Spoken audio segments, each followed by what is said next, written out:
Danijel আলাইহিস সালাম একজন পয়গম্বর, বনি ইসরাইলের একজন পয়গম্বর। ইনি আল্লাহর কাছে আবদার করে, আল্লাহ ওই উম্মতের সুসংবাদ সকল নবী শুনল, আমিও শুনলাম। সব নবী উম্মত হওয়ার দরখাস্ত করলো, নবুয়তি চাইল না, ওই নবীর উম্মত হতে চাইল, আখির নবীর উম্মত হতে চাইল। কারো দোয়া তুমি কবুল করলে না। আল্লাহ আমারও তো মন চায় ওই নবীর উম্মত হওয়ার দরখাস্ত করি, কিন্তু জানি তুমি কবুল করবা না। কারোটাই করো নাই, আমারটাও তুমি করবা না। এজন্য আমি এইভাবে দোয়া চাইব না, আমি তোমার কাছে যেই দরখাস্তটা করব গো মালিক, সেই দরখাস্তটা হলো আমার মরণের পর আমার লাশটাকে তুমি সংরক্ষিত রাখবা, মাহফুজ করে রাখবা, নিরাপদ এক জায়গায় তুমি রাখবা। আর ওই নবীর কোন এক উম্মতের হাতে আমার কাফন দাফন জানাজা পরায়া দিবা। এরে যুবক, নবী চিনলা না? কত বড় নবীর উম্মত তুমি হয়েছো, নিজেরই নিজে চিনলা না? যেই চাঁদের পাওয়ারের সাগরে জোয়ার বাটা হয়, এই সাগর, এই চাঁদ নিজেও তার শক্তি জানে না। আমি আপনি আজকে আমাদের দাম জানি না, এজন্যই বলেছি কপাল পাইছিলাম ভালো, কিন্তু সব কপালে সবার সয় না। যেই নবীর উম্মত হওয়ার জন্য নবীরা পর্যন্ত আল্লাহর কাছে আবদার করত। ভাইরা বন্ধুরা, দানিয়েল আলাইহিস সালামের লাশটারে আল্লাহ পাক ইরাকের রাজমহলে আল্লাহ পাক রেখে দিলেন, সংরক্ষিত রেখে দিলেন। তারপরে ভাইরা বন্ধুরা, নবী চলে গেলেন, নবী ভবিষ্যৎবাণী করে গেলেন। আল্লাহর নবী ভবিষ্যৎবাণী করলেন, আমার একজন সাহাবীর হাতে ওই দানিয়েল পয়গম্বরের লাশটা দাফন কাফন হবে। যখন ইরাক বিজয় হবে, ইরাকের রাজ দরবারে দানিয়েল পয়গম্বরের লাশটা আমার একজন সাহাবী পাইব। আবু বকর সিদ্দিকের জমানা গেল, উমরের খেলাফত চলল, আবু মুসা আশআরী রাদিয়াল্লাহু তাআলা আনহুর নেতৃত্বে ইরাক জয় হলো। আবু মুসা আশআরী বলেন, আমি সবার আগেই রাজ দরবারে ঢুকছি নবীর ভবিষ্যৎবাণী মাথায় রাইখা। মুসা নবী তুর পাহাড়ে আল্লাহর সাথে কথা বলেন।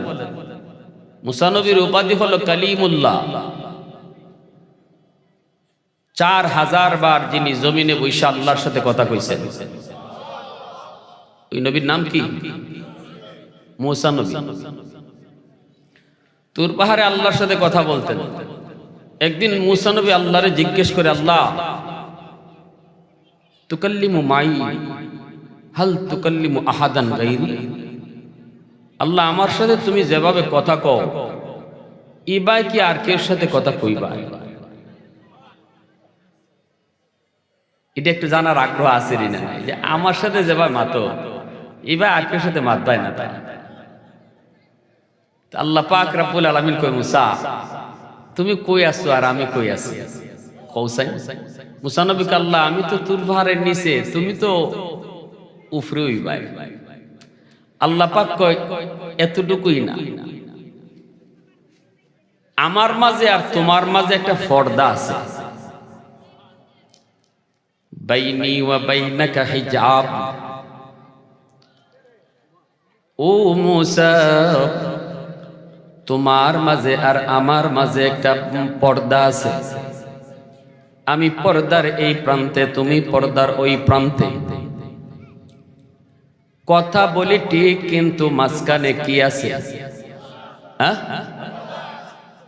এই পর্দা, তোমার আমার মাঝখানে পর্দারে মুসা।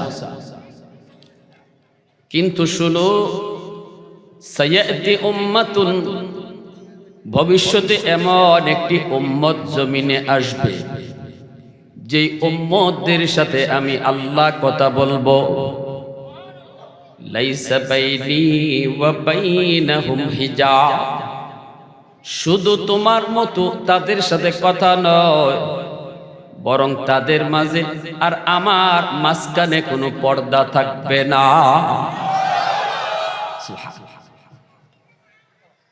মুসা নবী বলে, মালিক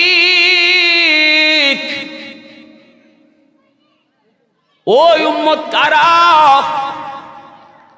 আল্লাহ পাক বলে, উম্মতে মুহাম্মদ। উম্মতে আহমদ, এরা আমার বন্ধুর উম্মত, উম্মতে মুহাম্মদ। মুসা নবী কয় মালিক কেমনে তারা কথা বলবে? আমি তো তোর পাহাড়ে আইসা কথা বলি, ওরা কেমন করে তোমার সাথে কথা বলবে একটু শুনাইবানি। আল্লাহ পাক রব্বুল আলামিন কয় তাহলে শোনো, ওরা যখন নামাজে দাঁড়াবে তখনই তারা আমার সাথে কথা বলবে। এজন্যই তো আল্লাহ পাক তার হাবিবকে জানায় দিছে, বন্ধু তুমি জানায় দাও, মুসাল্লি ইউনাজি রব্বা, মুসল্লি যখনই নামাজে দাঁড়ায় তখনই সে আল্লাহর সাথে কথা কয়। নামাজি কার সাথে কথা কয়? একটু জোরে বলেন, কার সাথে? আমরা হয়তো শুনি না, আমরা হয়তো আল্লাহর কথা শুনি না, কিন্তু নামাজে আল্লাহর সাথে নামাজে যে কথা কয়, এটা নামাজির মতো নামাজি হইলে শুনতে পায়, ঠিক কিনা? দরকার ইমাম সাহেব হযরত মাওলানা আকবর আলী সাহেব রাহিমাহুল্লাহ জমিনে নাই, কাতিয়ার সাহেব রাহিমাহুল্লাহ জমিনে নাই। কাতিয়ার মাদ্রাসায় লেখাপড়া করেছি। আল্লাহর ওলি নিজে একদিন মিম্বরে বসে বলতেছেন, বাবা শোনো, গতকাল আমি আসরের নামাজ পড়েছিলাম দরগার ইমাম সাহেবের পিছনে আমি নামাজে দাঁড়াইছি। একজন আরেকজনের কথা বলতেছে, দুজন হলেন জমিনে জিন্দা বলি, ঠিক কিনা জোরে বলেন। দরগার ইমাম সাহেব ছিলেন মুস্তাজাবুদ দাওয়া, হাত উঠাইয়া তিনি যা দোয়া করতেন আল্লাহ দোয়া কবুল করে নিত। কাতিয়ার সাহেব রাহিমাহুল্লাহ বলেন, বাবা আসরের নামাজ পড়লাম, আমি হুজুরের পিছনেই দাঁড়াইছি, আমি দেখতেছি হুজুর নামাজ পড়তেছেন, পড়াইতেছেন, রুকু থেকে সোজা হইয়া দাঁড়াইতে হয়, রুকু থেকে সোজা হইয়া দাঁড়ানো ওয়াজিব। এই মাসলা তো আমরা সবাই কম বেশি জানি, রুকু থেকে সোজা হইয়া দাঁড়াইতে হয়, না দাঁড়াইলে ওয়াজিব তরকের কবিরা গুনাহ হয়। কাতিয়ার সাহেব রাহিমাহুল্লাহ বলেন, আমি নজর করে দেখি দরগার ইমাম সাহেব রুকু থেকে সোজা হইয়া দাঁড়ান না, বরং পিঠটা বাঁকা রাইকেই তিনি সেজদায় চলে যান। আমি তো অবাক হয়েছি, এত বড় মাসালা, এই মাসালা তো উনার ভুল হওয়ার কথা, ঠিক না? নামাজ শেষ হওয়ার পর কেউ তো কামরায় ঢুকার সাহস পায় না, কিন্তু কাতিয়ার সাহেব তো যায় ঢুকছেন। সালাম দিয়া বসলেন আর বলেন, হযরত একটা প্রশ্ন করার জন্য আপনার কাছে আসলাম।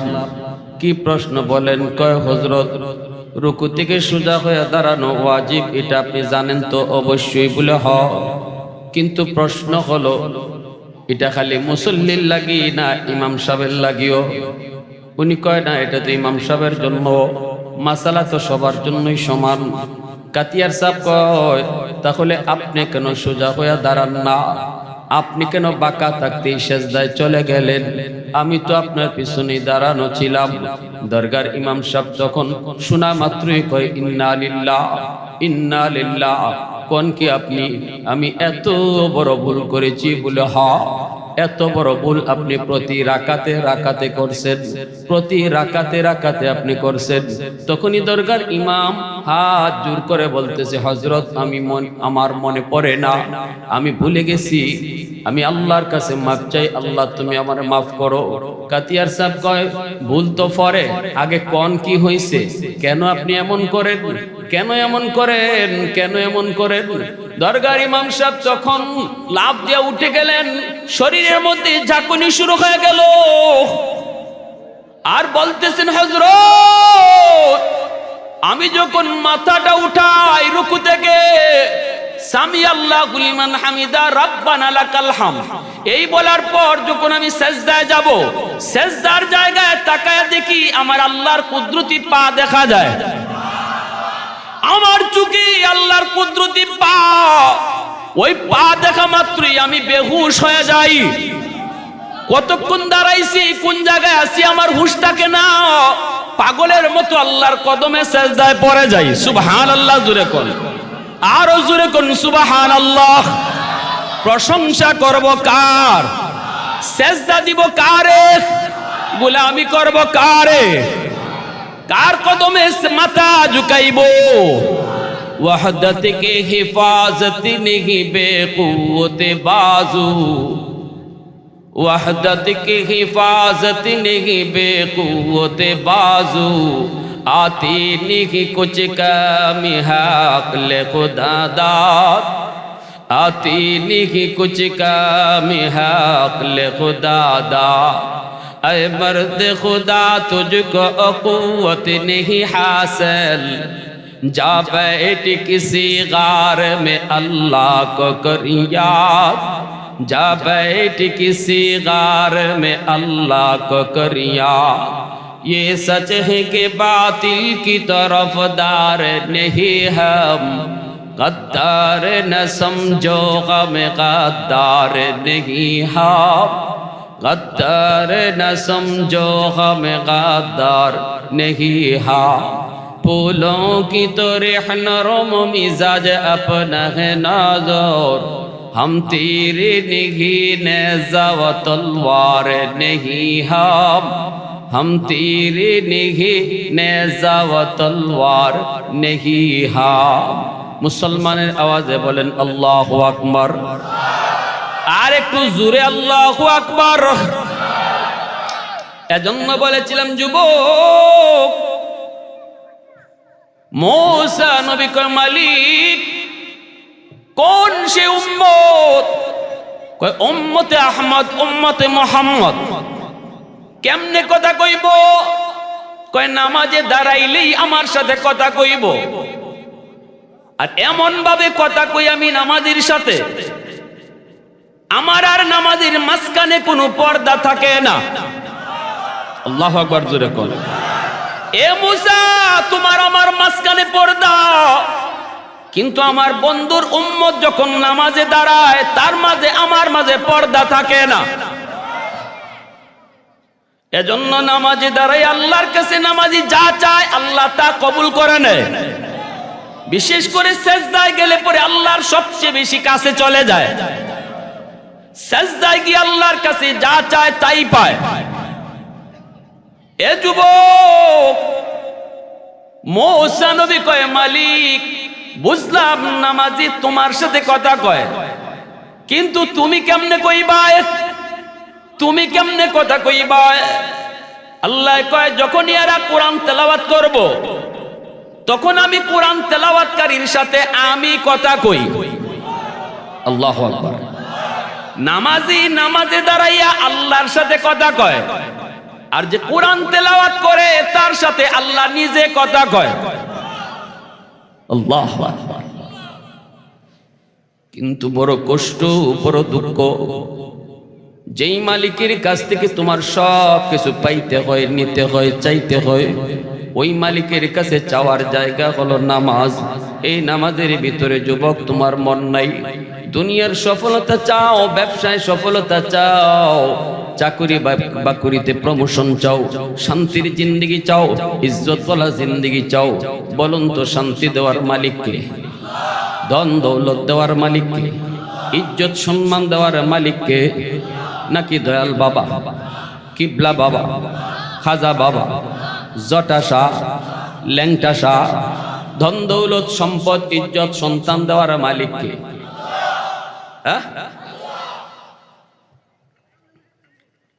আমার ভাইরা বন্ধুরা, আজকে নামাজে তুমি তোমার মনোযোগ নাই, কোরআন তেলাওয়াত তোমার আমার ঘরে নাই। যে কোরআন তেলাওয়াত করলে আল্লাহ কয় আমি কথা কই, তুমি না। কোরআন পড়ো মানে আমি কথা কই।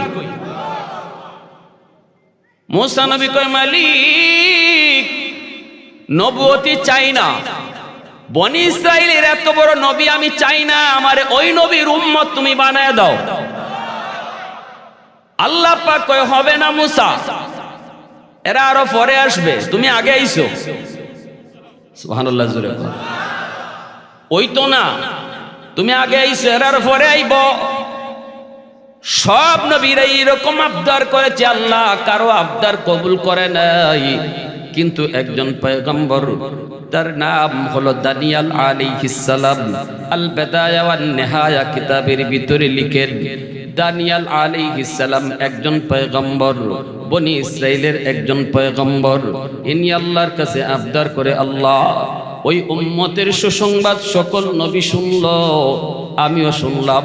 সব নবী উম্মত হওয়ার দরখাস্ত করলো, নবুয়তি চাইল না, ওই নবীর উম্মত হতে চাইল, আখির নবীর উম্মত হতে চাইল। কারো দোয়া তুমি কবুল করলে না। আল্লাহ আমারও তো মন চায় ওই নবীর উম্মত হওয়ার দরখাস্ত করি, কিন্তু জানি তুমি কবুল করবা না। কারোটাই করো নাই, আমারটাও তুমি করবা না। এজন্য আমি এইভাবে দোয়া চাইব না, আমি তোমার কাছে যেই দরখাস্তটা করবো গো মালিক, সেই দরখাস্তটা হলো আমার মরণের পর আমার লাশটাকে তুমি সংরক্ষিত রাখবা, মাহফুজ করে রাখবা, নিরাপদ এক জায়গায় তুমি রাখবা। আর ওই নবীর কোন এক উম্মতের হাতে আমার কাফন দাফন জানাজা পরায়া দিবা। আরো জোরে কন্যা সুবহানাল্লাহ। এরে যুবক, নবী চিনলা না? কত বড় নবীর উম্মত তুমি হয়েছো, নিজেরই নিজে চিনলা না? যেই চাঁদের পাওয়ারের সাগরে জোয়ার বাটা হয়, এই সাগর, এই চাঁদ নিজেও তার শক্তি জানে না। আমি আপনি আজকে আমাদের দাম জানি না, এজন্যই বলেছি কপাল পাইছিলাম ভালো, কিন্তু সব কপালে সবার সয় না। আজকে আমার নবীর আদর্শ তোমার মাঝে নাই, আদর্শ ফলো করো। আমেরিকা, লন্ডন, ইউরোপের আদর্শ তুমি ফলো করো। পোশাক তুমি কিনতে চাও, তুমি ওদের দিকে ফলো করো। চুলের কাটিং বানাইতে চাও, ওদের দিকে ফলো করে চুলের কাটিং করো। দাড়ির মুশন বানাইতে চাও, ওদের দিকে তাকায়া মুশন বানাও। অথচ শোনো তোমার নবীর সম্মানের কথা। তোমার নবী কত বড় ছিল, কত শানওয়ালা ছিল, যেই নবীর উম্মত হওয়ার জন্য নবীরা পর্যন্ত আল্লাহর কাছে আবদার করত। ভাইরা বন্ধুরা, দানিয়াল আলাইহিস সালামের লাশটারে আল্লাহ পাক ইরাকের রাজমহলে আল্লাহ পাক রেখে দিলেন, সংরক্ষিত রেখে দিলেন। তারপরে ভাইরা বন্ধুরা, নবী চলে গেলেন, নবী ভবিষ্যৎবাণী করে গেলেন। আল্লাহর নবী ভবিষ্যৎবাণী করলেন, আমার একজন সাহাবীর হাতে ওই দানিয়াল পয়গম্বরের লাশটা দাফন কাফন হবে। যখন ইরাক বিজয় হবে, ইরাকের রাজ দরবারে দানিয়াল পয়গম্বরের লাশটা আমার একজন সাহাবী পাইব। আবু বকর সিদ্দিকের জমানা গেল, উমরের খেলাফত চলল, আবু মুসা আশআরী রাদিয়াল্লাহু তাআলা আনহুর নেতৃত্বে ইরাক জয় হলো। আবু মুসা আশআরী বলেন, আমি সবার আগেই রাজ দরবারে ঢুকছি নবীর ভবিষ্যৎবাণী মাথায় রাইখা। আমার নবী বলেছেন ইরাকের রাজ দরবারে দানিয়াল পয়গম্বরের লাশ পাওয়া যাবে। খুঁজতে শুরু করলাম, ভিতরে ঢুকলাম, অনেক গভীর একটা রুম। এই রুমের ভিতরে ঢুইকা দেখি একটা কফিন। এই কফিনের কাছে একজন বৃদ্ধ মানুষ বসা। ওই বৃদ্ধ মানুষটা যেন পাহারা দিতেছে। চুল তার সাদা, ভ্রুটা পর্যন্ত সাদা। আমি যে জিজ্ঞেস করলাম এই তাবুতটা কার?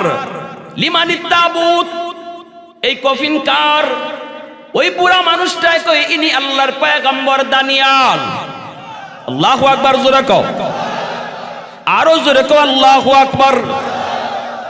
আবু মুসা আশআরী রাদিয়াল্লাহু তাআলা আনহু বলেন, আমি আমার জীবনে এত খুশি হই নাই ওই দিন দানিয়ালের লাশটা দেখে আমি যত খুশি হইছি। একজন পয়গম্বরের লাশ দেখার পর আমি যেই পরিমাণ খুশি হয়েছি, এত খুশি আমি জীবনে আর কোনোদিন হই নাই। আমি নিজের হাতে আল্লাহর পয়গম্বরে কাফন দাফন সহ সব করলাম। জানাজা হলো, কাফন হলো, দাফন হলো। আর আমি তো নিজেকে সৌভাগ্য মনে করি, আমি একমাত্র ব্যক্তি যে দুইজন পয়গম্বরকে নিজের চোখে দেখছি। একজন হলেন আমার নবী, রহমতের নবী, সকল নবীর নবী। আর একজন হলেন বনি ইসরাইলের পয়গম্বর, যার নাম হলো দানিয়াল। আল্লাহু আকবার। উলফত মে তেরি ওয়াইসি নে দন্দান কুতুরা, उल्फत में तेरी वैसी ने दंदान को तूरा बू बकर उमर नक्श कदम तेरा न चूरा बू बकर उमर नक्श कदम तेरा न चूरा आयो शाक नबी वाके असरार मदीना सुल्तान का सुल्तान है सुल्तान मदीना सरकार का सरकार है सरकार मदीना गुलजार का गुलजार है गुलजार मदीना अल्लाह ने मक्का ही में ये काबा बनाया इस काबा का काबा तेरी मरकद को बनाया अल्लाह ने मक्का ही में ये काबा बनाया इस काबा का काबा तेरी मरकद को बनाया ऐसा लम्हा जी चले जा राह मदीना सुल्तान का सुल्तान है सुल्तान मदीना सरकार का सरकार है सरकार मदीना गुलजार का गुलजार है गुलजार मदीना आवाज दिया कौन अल्लाहु আকবার ভাইরা বন্ধুরা জন্য বলতেছিলাম আল্লাহ পাক বলে আ'তাইনা কাল কাউসার নিশ্চয়ই বন্ধু আমি তোমাকে কাউসার দান করলাম ফাসাল্লি লিরাব্বিকা ওয়ানহার অতএব তুমি তোমার রবের নামে নামাজ পড়ো কুরবানি করো ইন্না শানিআকা হুয়াল আবতার ও বন্ধু না না তুমি আবতার নও তুমি নির্বংশ নও যারা তোমার দুশমন এরাই হলো নির্বংশ আল্লাহু আকবার জোরে কি ছিল এই সূরা নাজিলের প্রেক্ষাপট আমার নবী রহমতের নবী মায়ার নবীর ছেলে সন্তান পর যখন সবাই মারা গেলেন তখন সর্বশেষ ইব্রাহিমও যখন ইন্তেকাল করেন তখনই মক্কার আবু জাহেল উতবা সাইবা বিশেষ করে আস ইবনে ওয়াইল এরা আমার নবীকে নিয়ে সমালোচনা করত বলতো রাখ রাখ মুহাম্মদের কথা রাখ মুহাম্মদের তো কোনো ছেলে নাই মুহাম্মদের বংশ ধরে রাখবে কেডায় মুহাম্মদ তো নির্বংশ নাউজুবিল্লাহ জোরে কর আল্লাহ পাক রব্বুল আলামিন আমার আপনার নবীর ছেলে সন্তান কেন একে একে সব নিয়ে গেলেন কারণটা কি এর যুবক ভালো করে শোনো এ যুবক ভালো করে শোনো সন্তান থাকলে পরে বাবার বিপদে আপদে পাশে থাকে ঠিক না বাবা অনেকটা আশা করে আমার সন্তান আছে আইব লাঠিটা ধরবো বাপ যদি দেখে সন্তান পাশে আছে বাবা একটু উঁচা আওয়াজে কথা কয়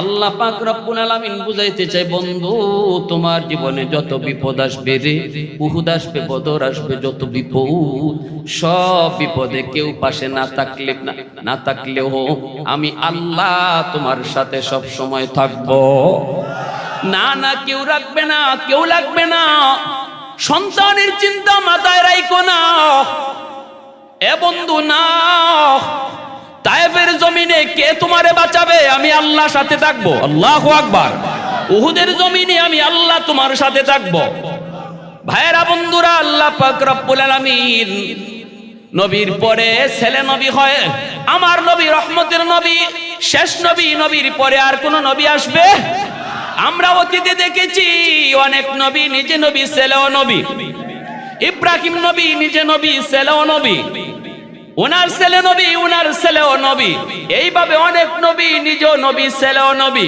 এই দিক দিয়ে তাদের মর্যাদা একটু বেশি নিজে যদি চেয়ারম্যান হয় ফুলাও যদি চেয়ারম্যান হয় বুক ফুলায় কইব আমারে বুট দিতায় না কেন আমি চেয়ারম্যানের ফুলা চেয়ারম্যান আমার আব্বাই চেয়ারম্যানই কইরা গেছে অতএব তার মর্যাদা একটু বেশি আমার আল্লাহ কই বন্ধু না তোমার পরে আর আমি কাউকে নবী বানাবো না না না তোমার পরে কাউকে নবী বানাবো না ওই যে ওদের রব নবী সন্তান নবী অতএব যদি তোমার ছেলে বাঁচায় রাখি তাহলে তোমার পরে তোমার ছেলেকেও নবী বানাইতে হয় যেহেতু এই নিয়মটা আগে ছিল অতএব না না আল্লাহ পাক রব্বুল আলামিন পরিষ্কার ভাবে ছেলে সন্তান এইভাবে নিয়ে গেলেন তো গেলেন, জন্মের আগে বাবাও নিয়ে গেলেন।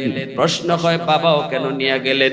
এখানেও হিকমত রেখেছেন আল্লামা জিয়াউল কাসিমি রাহিমাহুল্লাহ খুতুবাতে কাসিমের ভিতরে তিনি পরিষ্কার লিখেছেন, আল্লাহ এই কথা বুঝাইতে চায়, বন্ধু বাপ ডাকতে পারো নাই জীবনে, কত সন্তান মুখ বইরা আব্বা কইয়া ডাক দেয়, মুখ বইরা আম্মা কইয়া ডাক দেয়, তোমারও তো জীবনে আব্বা কইয়া ডাক দেওয়ার ইচ্ছা ছিল। আমি আল্লাহ জানি সব সন্তানই আব্বাকে আব্বা কইয়া ডাক দেয়া যে মজা পায়, পৃথিবীতে আর কোনো ডাকে তো মজা পায় না। এরপর বন্ধু কষ্ট নিও না, কেন নিছি জানো নি? জন্মের পরে তোমার মুখ দিয়ে আব্বা ডাক আগে বের হতে আমি আল্লাহ রাজি না। জন্মের পরে তোমার মুখ দিয়ে যেন সবার আগে আল্লাহ ডাক বের হয়। একটু জোরে আওয়াজ দিয়ে আল্লাহু আকবার, আরো জোরে আল্লাহু আকবার। কারণ তোমার জীবনে এমন এমন ঘটনা আসবে যে ঘটনায় কেউ পাশে থাকবে না, থাকবো আমি আল্লাহ।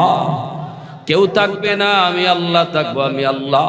এই সমস্ত হিকমতের কারণে আল্লাহ জন্মের আগে বাবা নিছেন, সন্তান একে একে নিয়ে গেছেন। কিন্তু বেদিন বেঈমানের দল আমার নবীকে নিয়ে মন্দ বলে। আসিফ ইবনে ওয়াইল কয়, রাখ, মুহাম্মদ তো নির্বংশ, তার তো কোনো সন্তান নাই, বংশ ধরে রাখবে কেডায়? নবীজিও মনে মনে কষ্ট পাইছেন, এই কথাটা শুনে কষ্ট পাইছেন। আল্লাহ কয়, বন্ধু তোমাকে আমি আল্লাহ সন্তান নিয়ে গেলাম, কিন্তু কাউসার তোমাকে দান করলাম। অনেকগুলি অর্থ, এত অর্থ বলা যাবে না। এর ভিতরে উল্লেখযোগ্য একটা বলি, আল্লাহ পাক কয়, বন্ধু একদল জামাতে সাহাবা আমি তোমারে দিছি, সন্তান নিছি, জামাতে সাহাবা তোমারে দিছি। আল্লাহু আকবার। সন্তান বাবার জন্য যত দূর করবে, তোমার সাহাবীরা তার চেয়েও তোমার জন্য বেশি করবে, ঠিক না? নবীর জন্য সাহাবায়ে কেরাম জীবন দিতে বিন্দু পরিমাণ দ্বিধা করতেন না। নিজের জীবন যায় যাক, কিন্তু আমার নবীর গায়ে টুকা লাগবে এটা বরদাস্ত করেন নাই, ঠিক কিনা রে ভাই? আরো জোরে কোন ঠিক কিনা? হযরত খুবাইব রাদিয়াল্লাহু তাআলা আনহুকে যখন মক্কার শুলিতে চড়াই দেওয়া হবে, আবু সুফিয়ান বারবার কইছিল, খুবাইব একবার শুধু কো, একবার শুধু কো, একবার শুধু কো, মুহাম্মদকে তোর জায়গায় এরকম শুলিতে চড়াইছি। আরে মুহাম্মদ তো এখানে না, মুহাম্মদ তো মুহাম্মদের জায়গায়, তুই শুধু একবার আমাগরে কইবে, আমরা শুধু শুনবো, তোর জায়গায় মুহাম্মদকে আমরা শুলিতে চড়াইছি, এতটুকু শুধু মুখ দিয়ে কইবি, তোরে আমরা মুক্ত করে দিব। হযরত খুবাইব রাদিয়াল্লাহু তাআলা আনহু তিনি বলেন, মেরে বেঈমানের দল, কি কইলি তোরা, কি কইলি? আমি খুবাইবের জান থাকতে আমার নবীর গায়ে একটা কাঁটা লাগবে। আল্লাহু আকবার। আমি খুবাইবের জান থাকতে আমার নবীর গায়ে একটা কাঁটা লাগবে, আমি বরদাস্ত করব না। জীবন যাবে যাক, তবু নবীর গায়ে কাঁটা লাগতে দিব না। আল্লাহু আকবার জোরে কোন। মা রাআইতু আহাদান ইউহিব্বু আহাদান কাহুব্বি আসহাবি মুহাম্মাদিন মুহাম্মাদা। আবু সুফিয়ান বাধ্য হয়ে বলেছিল কাফের হইয়া, এরে লিডারে মক্কার মানুষ শুনো, আমি লিডারি করেছি সারা জীবন, মুহাম্মদের সাথীরা মুহাম্মদকে যেই পরিমাণ ভালোবাসে, আমি আবু সুফিয়ান আমার জীবনে কোন মানুষকে এত ভালোবাসে আমার নজরে পড়ে না। আল্লাহু আকবার। এত নজরে পড়ে না। এজন্য আল্লাহ বলেছে, বন্ধু সন্তান নিয়ে গেছি, এরা তোমারে নির্বংশ কয়, কষ্ট পাইছো, কোনো কষ্ট নিও না। সন্তান নিশ্চিত কি হইছে, সন্তান দ্বারা বাবা যা উপকার পায়, বাপ যা পাইতো এর চেয়ে বেশি পায় একদল জামাতে সাহাবা তোমাকে দান করছে। জোরে কন্না সুবহানাল্লাহ, আরো জোরে সুবহানাল্লাহ। ভাইরা বন্ধুরা, জন্য বলতেছিলাম যে যুবক, আল্লাহ পাক রব্বুল আলামিন দয়ার নবী, মায়ার নবী, রহমতের নবীর আলোচনা শুধু এক জায়গায় দুই জায়গায় নয়। আল্লাহ পাক নবীর জন্মের বহু আগেই নবীর আলোচনা শুরু করেছেন, নবীর শান মানের আলোচনা শুরু করেছেন। নবীর জন্মের বহু আগ থেকেই আলোচনা শুরু। আমার নবীর জন্মের 1000 বছর আগের ঘটনা একটা শোনাই, শুনো। নবীর জন্মের 1000 বছর আগে ইয়ামেনের একজন বাদশা ছিল, যার নাম হলো তুব্বাই আউয়াল হিময়ারি। এই ঘটনাও লেখছেন বেদায়া ওয়ান নিহায়া কিতাবের ভিতরে পাওয়ারফুল একজন বাদশা ছিল। সে বলতেছে আমি মক্কা দেখব, আমাকে মক্কায় নিয়ে চলো। 400 জন তাওরাত কিতাবের আলেম, তাদের পরামর্শক্রমে বাদশা রওনা দিয়ে দিল মক্কায় আসবে। সৈন্য সামন্ত নিয়ে এসে রওনা দিল, বিশাল বহর নিয়ে মক্কায় আসবে। রাস্তাঘাটে পথে ঘাটে তারে সুসংবাদ দেয়, সুস্বাগতম জানায় সবাই। পাওয়ারফুল একজন বাদশা। কিন্তু মক্কার কাছাকাছি আসার পর মক্কার কোন মানুষ তারে সম্মান জানাইতে মক্কা থেকে বের হলো না। আমরা যদি দেখি কোন মেহমান আসতেছে, দামি মেহমান হলে তার সম্মানে আমরা একটু আগায় যাই, ঠিক না? ইয়ামেনের বাদশা তুবাই আউয়াল হিময়ারি কয়, মক্কার মানুষ আমাকে সম্মান দিল না কেন? আমার তো মাইন্ডে লাগলো, আমার তো হেম্পারে লাগছে। 400 জন তাওরাত কিতাবের আলেমে কয়, বাদশা মক্কার মানুষের উপরে তুমি রাগ কইরো না, কারণ মক্কার মানুষ সাধারণ কোন মানুষ। এই মক্কায় আল্লাহর ঘর খানায় কাবা, এই মক্কায় আল্লাহর ঘর খানায় কাবা। পৃথিবীতে এই ঘরের চেয়ে দামি আর কিছু নাই।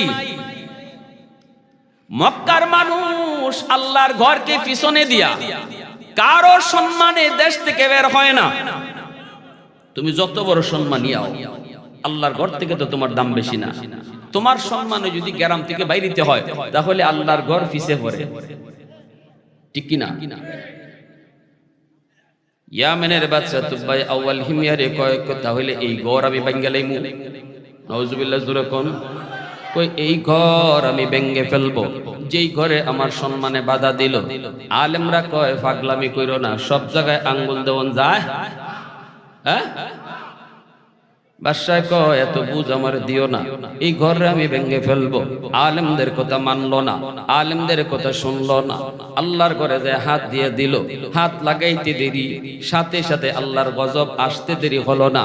আমার ঘর তুমি ভেঙ্গে ফেলবা, আমার যতদূর ক্ষমতা আছে তা দিয়ে আমি প্রতিহত করব। আল্লাহর ঘর তুমি ভাঙবা, আল্লাহর ঘর আল্লাহ যেভাবে পারে রাখবো, ঠিক না? ঘর ভাঙ্গে নিলে আর কিছু থাকে, মালিকের আর কিছু থাকে, এর দুনিয়ার বাচ্চা কি দিত?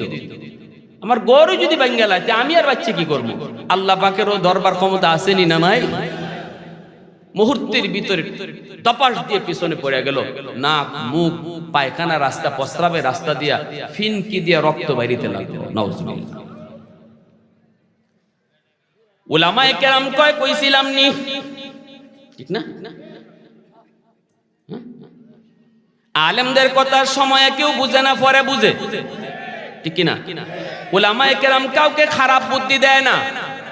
তুমি সরকার হওয়ার বিরোধী দল হও, আলেম উলামা যখন যারে কয় সবার ভালোর জন্য কয়।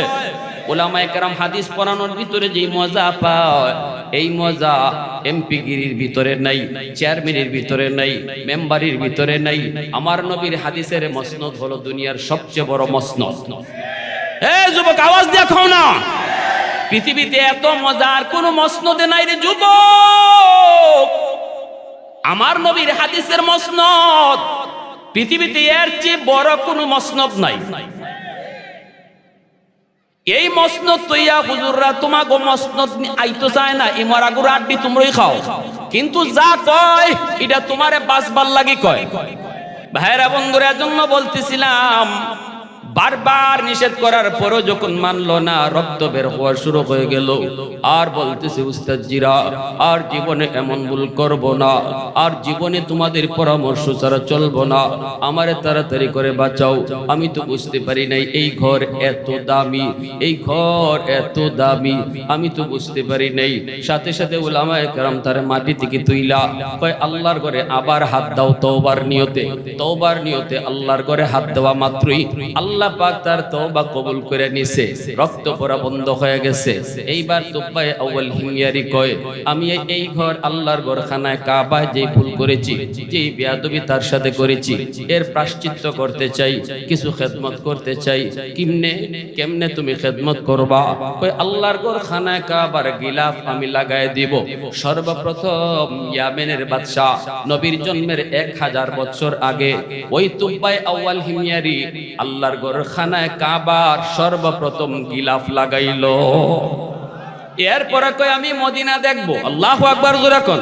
তখনও তো মদিনা হয় নাই, মদিনার মানুষ তো হয় নাই, মদিনা তো বহু পরে হবে। আমার নবীর তো এখনো জন্ম হয় নাই, নবীর তো জন্ম হইতে আরো 1000 বছর বাকি। তবু কই তাওরাত কিতাবের ভিতরে যেই জায়গায় আখেরি নবী হিজরত কইরা যাবেন ওই জায়গা হবে মদিনাতুন নবী। আমি ওই জায়গাটা দেখতে চাই। 400 জন আলেম কয় তাহলে চলো সফর শুরু করো, কিতাবের পাতা উল্টাও, দেখো কোন জায়গার সাথে মদিনার মিল হয়। হাঁটা শুরু করে দিল, রাস্তা পেয়ে গেল। কোন রাস্তা? কয় আমার নবীর হিজরতের রাস্তা পেয়ে গেছে। কারণ আমার নবী রহমতের নবী। এ যুবক, তুমি যেই নবীর উম্মত, ওই নবী কোন রাস্তা দিয়ে হিজরত করবে, রাস্তার কন্ডিশন কেমন হবে, রাস্তাটা কেমন হবে, সব বিবরণ আল্লাহ তাওরাত কিতাবে দিছে। শুধু নবীর বিবরণ না, নবী কোন দিক দিয়ে যাবে ওই রাস্তার বিবরণ আল্লাহ তাওরাতে দিছে। ওই রাস্তার আবহাওয়া কেমন হবে তা দিছে, কন্ডিশন কেমন হবে তা দিছে, লম্বা হবে না বাঁকা হবে তা দিছে, কত দূর গিয়া রাস্তাটা বাঁকা হবে তাও তাওরাত কিতাবে আছে। আল্লাহু আকবার। বুঝো না একটু কোন নবীর উম্মত হইছো, একটু বুঝো এই কথাগুলা হযরত মূসা নবী তার উম্মতকে শোনায় গেছে। আল্লাহু আকবার। এমন এক নবী আসতেছেন যেই নবী কোন দিক থেকে কোন দিকে যাবে, কি করবে কি না করবে, সব বিবরণ আল্লাহ আগের আসমানি কিতাবের মধ্যে আল্লাহ দিয়ে দিয়েছেন। শুরু হয়ে গেল হাঁটা। আমার নবী রহমতের নবী, মায়ার নবীর মদিনাতুন নবী দেখার জন্য হাঁটা শুরু হয়ে গেল। যাইতে যাইতে তারা ওই এলাকায় যেয়ে পৌঁছলো। সাথে আছে 400 জন আলেম, তাওরাত কিতাবের আলেম। মদিনার নগরীতে তারা ঢোকা মাত্রই তারা চারদিক চাইতে লাগলো।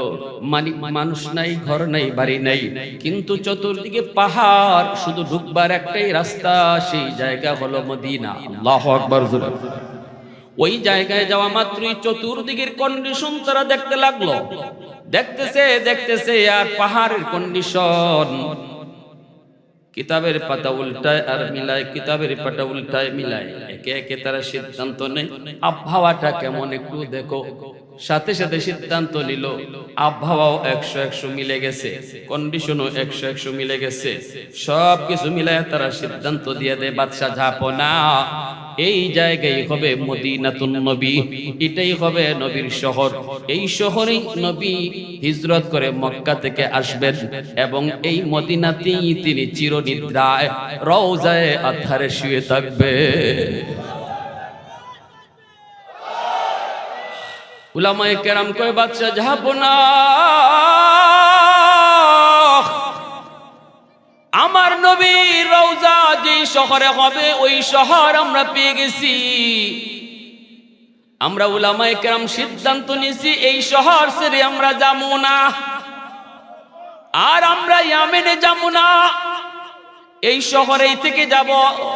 আমাদের জন্য ছোট ছোট 400 ঘর আপনি বানিয়ে দিয়ে যান।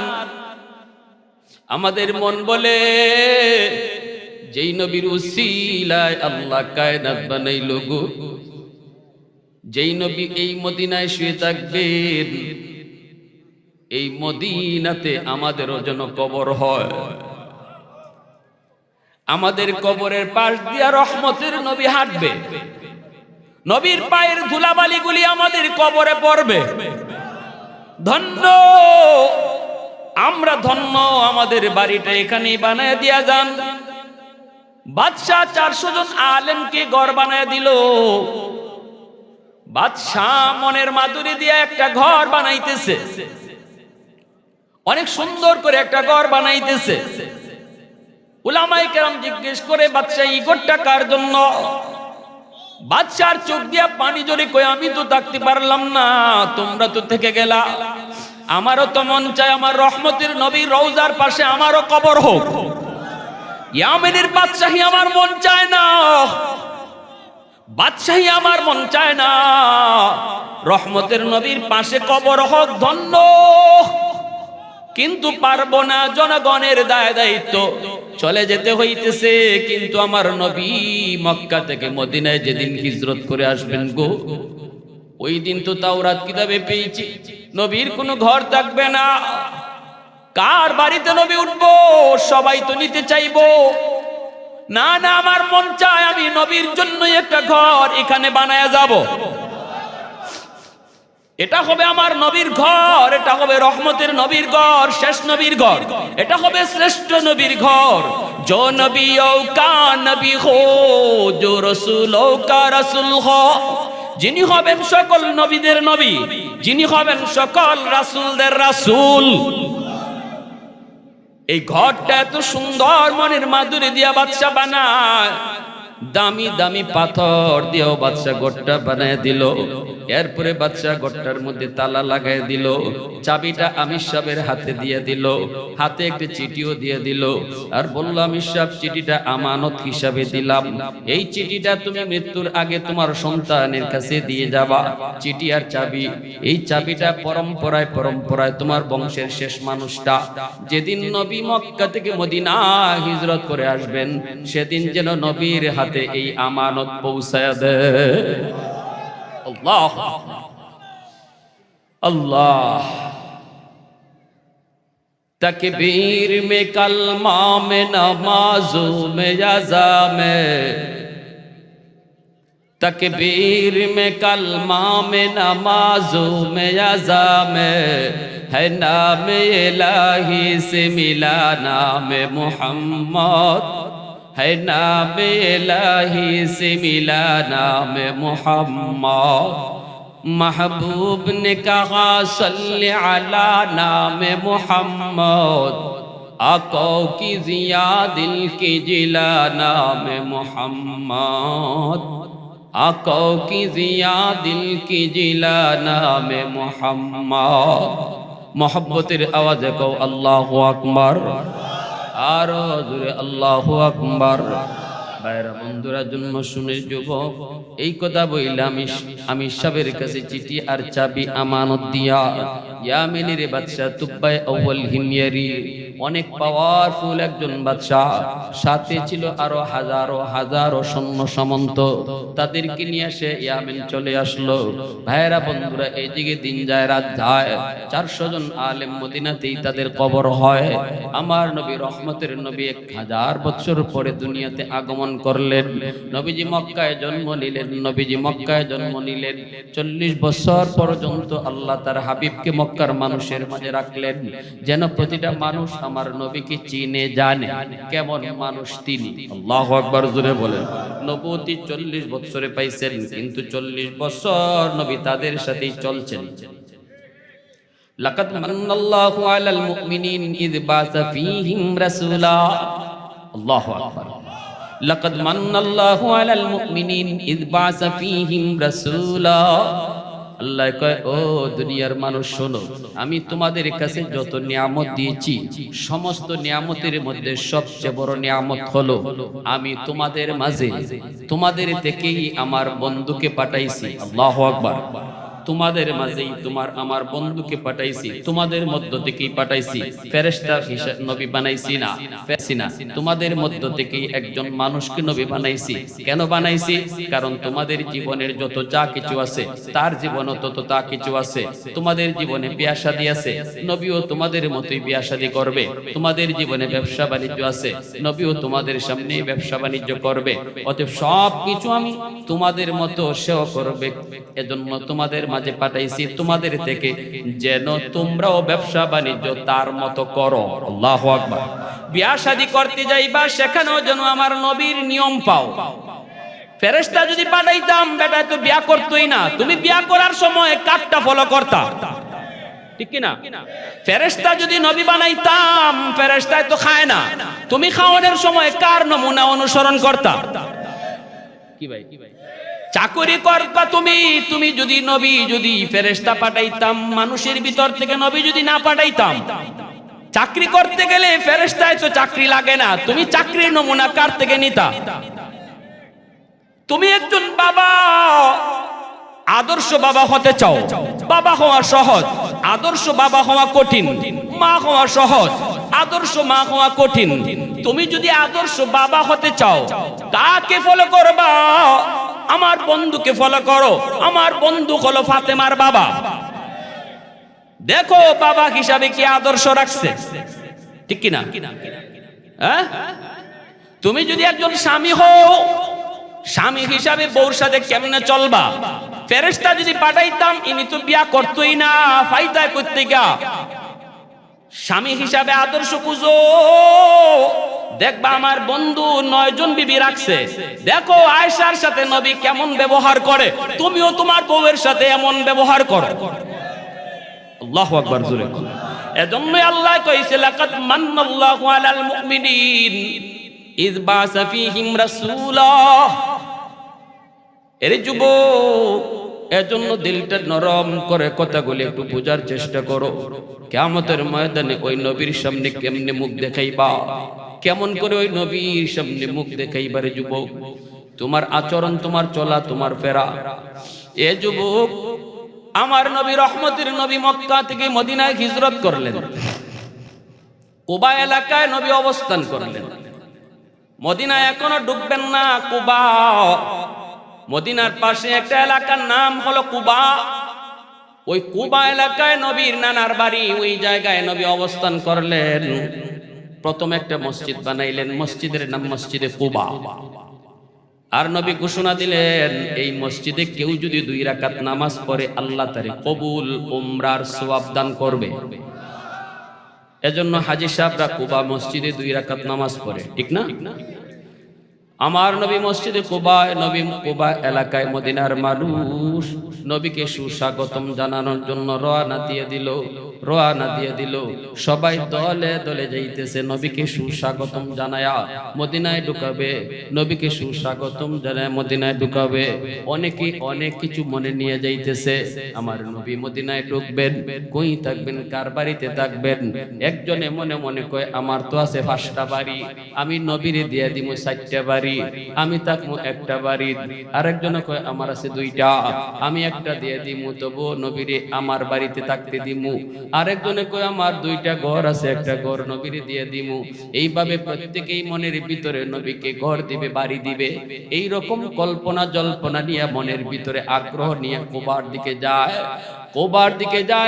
দিকে যায়। মদিনার মানুষের অন্তরে আজকে ঈদের আনন্দ, কারণ রহমতের নবী মদিনায় আইছে। আল্লাহু আকবার জোরে। মক্কার মানুষ নবীরে চিনল না, চিনল মদিনার মানুষ। এ যুবক, আওয়াজ দাও না, ঠিক কিনা? এজন্য মক্কার চেয়ে মদিনার দাম বেশি, মক্কার মানুষের চেয়ে মদিনার মানুষের দাম বেশি। মক্কার মানুষ স্বাভাবিকভাবে একটু গরম, মদিনার মানুষ স্বাভাবিকভাবে একটু নরম। সারা বাংলাদেশের ভিতরে সিলেটের মানুষ স্বাভাবিকভাবে একটু নরম। এটা আমার কথা না, কুতুবুল আলম শাইখুল ইসলাম হুসাইন আহমদ মাদানী রহমাতুল্লাহি আলাইহি, তিনি রমজান সিলেটের মাটিতে কাটাইতেন। কুতুবুল আলম শাইখুল ইসলাম শাইখুল আরবি ওয়াল আজম, আল্লাহর ওলি বলতেন, আমি মদিনায় জীবন কাটাইছি, নবী রওজার পাশে 18 বছর হাদিস পড়াইছি। আমি বলতেছি সিলেটের মাটির সাথে মদিনার মাটির মিল পাওয়া যায়। ইনি বলতেন, সিলেটের মানুষের সাথে মদিনার মানুষের মিল পাওয়া যায়। আল্লাহু আকবার, জোরে আওয়াজ দিয়া কও আল্লাহু আকবার, আর জোরে আল্লাহু আকবার। ভাইরা বন্ধুরা, ওইদিকে আমির সাহেবের হাতে যে চিঠি আর চাবি ছিল, এই চিঠি আর চাবি পরম্পরায় হাত বদল হতে হতে তার বংশের সর্বশেষ যেই মানুষটার কাছে চিঠি আর চাবি আইসা পৌঁছলো, ইনি আর কেউ নন, ইনি হলেন আবু আইয়ুব আনসারী রাদিয়াল্লাহু তাআলা আনহু। আল্লাহু আকবার। মদিনার আনসার সাহাবী হযরত আবু আইয়ুব আনসারী রাদিয়াল্লাহু তাআলা আনহু, ওনার হাতে চিঠি আর চাবি আইসা শেষমেশ পড়ছে যখন নবী মদিনায় হিজরত করে আইছে। ইনিও তার বাপের কাছ থেকে এইভাবেই পাইছেন। বাবাই কইছে, বাবা চিঠি আর চাবিটা রাখো, যেদিন রহমতের নবী মক্কা থেকে মদিনায় হিজরত করে আসবেন, এই চিঠি আর চাবি আমানত নবীর হাতে পৌঁছায়া দিও। আমার ভাইরা বন্ধুরা, যুবক, আমার নবীর একটা আমানত আল্লাহ 1000 বছর আগ থেকে কেমন সংরক্ষণ করছে। রহমতের নবীকে আগায় আনার জন্য মদিনার মানুষ যায়, আর এইদিকে আবু আইয়ুব আনসারী ইনি তো যায় না। ইনি তো কুবার দিকে যায় না, বরং ওই ঘরটা, যেই ঘরের চাবি তার হাতে, এই ঘরখানা আবু আইয়ুব আনসারী মনের মাধুরী দিয়া ঘরটা মুছতেছে, চোখের পানি দিয়া ঘরটা মুছতেছে আর কাঁদতেছে, মালিক আজকে ঘরের মালিক তার চাবি নিজের হাতে পাইব। যেই চাবি তুমি 1000 বছর আগ থেকে সংরক্ষণ করে রাখছো, আজকে তোমার হাবিবের হাতে এই চাবি তুমি পৌঁছাইবা। ঘরটা মুছতেছেন মনের মাধুরী দিয়া। মানুষেরা কয় আবু আইয়ুব সবাই কুবায় যায়, তুমি কি যাবা না? আবু আইয়ুব কয় তোমরা যাও, চোখের পানি মুছে আর কয় যাও, আমার কাছে নবীর একটা চিঠি আর চাবি আমানত আছে গো। আমার মন বলে এই আমানত নেওয়ার জন্য নবী আমার খুঁজে এই পর্যন্ত আসবেন, কারণ এই চিঠি আর চাবির কথা আমার আল্লাহ নবীকে অবশ্যই জানিয়ে দিছি। চিঠি আর চাবি নিতে নবী নিজেই চলে আসবেন। এইদিকে মদিনার মানুষ তারা তো কিছু বুঝে না, তারা রওনা দিয়ে দিল। কের চিঠি কের চাবি সে সবাই তো বুঝার কথাও না, সবাই তো চলে গেল, কোবায় গেল, যায় বলতেছে ইয়া রাসূলুল্লাহ, ওগো নবীজি আসেন, আপনি আমার বাড়িতে আসেন, ওগো নবীজি আপনি আমার বাড়িতে আসেন, ওগো নবীজি আপনি আমার বাড়িতে আসেন। দয়ার নবী দয়ার নবী বলতেছেন, ও আল্লাহ, মদিনার মানুষের অন্তরে কত আগ্রহ, আমার নিজের মানুষগুলো আমারে চিনলো না, মারলো, বাড়ি থেকে বের করে দিল, আমাকে নিজের গ্রামে থাকতে দিল না। পৃথিবীতে কোনো মানুষ নিজের গ্রাম ছাড়তে চায় না, কেউ তার গ্রাম ছাড়তে চায় না, রাস্তা থাকুক আর না থাকুক, ঘর ভাঙ্গা হোক আর যাই হোক, গ্রামের মায়া মায়া, এই মায়া কেউ ভুলতে পারে না। এজন্যই তো আমার নবী হিজরতের রাতে নবীজি মক্কার দিকে চেয়ে চেয়ে চোখের পানি ঝরে ঝরে দাড়ি বেয়ে বেয়ে নবীর পানি পড়তেছিল আর কাঁদতেছিলেন আর বলতেছিলেন, এরে মক্কা নগরী, আমি তোমার মাঝে জন্ম নিয়েছি, তোমার মাঝেই বড় হয়েছি, তোমার প্রতিটা বালির প্রতি আমার মহব্বত, তোমার মাঝে আমার আল্লাহর ঘরখানায় কাবা, যেই ঘর ঘুম থেকে উঠার পর চোখে না দেখলে ভাত হজম হইতো না। আজকে ওই মক্কা ছেড়ে চলে যেতে হয় আমার স্বজাতি মানুষের কারণে, আমার স্বজাতি মানুষের কারণে, আমার স্বজাতি মানুষগুলার কারণে আমি পারি না, আমার চলে যেতে হয়। গেলাম, আমি গেলাম। মায়ার নবী দয়ার নবী বলতেছে, যদি এরা আমার সাথে দুশমনী না করতো আমি তোমাকে কোনোদিন ছেড়ে যেতাম না, কোনোদিন আমি তোমাকে ছেড়ে যেতাম না। সাথে সাথে আল্লাহ পাকের আর সইল না, আল্লাহ পাক রব্বুল আলামিনও কষ্ট পেয়ে গেল, কারণ আমার নবীর চোখের পানি আল্লাহ নিজেও বরদাস্ত করতে পারে না।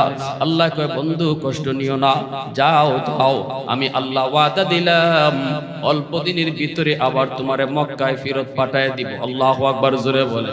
এজন্যই তোমার নবী দয়ার নবী তিনি এইবার বলতেছেন, না আমাকে তোমরা নিতে হবে না, কারো বাড়িতে নিয়ে যাওয়া লাগবে না, আমি কই যাইমু, কোথায় গিয়া বসমু, কোন বাড়িতে থাকমু, এটা আমি নিজেও জানি না, তবে আমার উট জানে, উটনি জানে, আর আমার আল্লাহ জানে। উটনির পিঠে উঠে আমি বসবো আর আল্লাহর ইশারায় উটনি চলবো। উটনি যার বাড়ির সামনে যেয়ে বসবো, যেখানে যেয়ে বসবো, এখানে আমার থাকার জায়গা হইব। ভাইরা বন্ধুরা, নবী উটনির পিঠে বসলেন, উটনি মায়ার নবীকে নিয়ে রওনা দিয়ে দিল। যাইতেছে যাইতেছে মদিনার অলিগলি দিয়ে ঘুরতেছে, পিছনে সাহাবীরাও যায়। সবার মনেই ছিল হয়তো উটনিটা আমার বাড়িতে যায় বসবে, না না, কারো বাড়িতে বসলো না। মদিনার অলিগলি মনে হয় যেন আগে থেকেই চিনে, আগে থেকেই যেন চিনে গলিগুলা।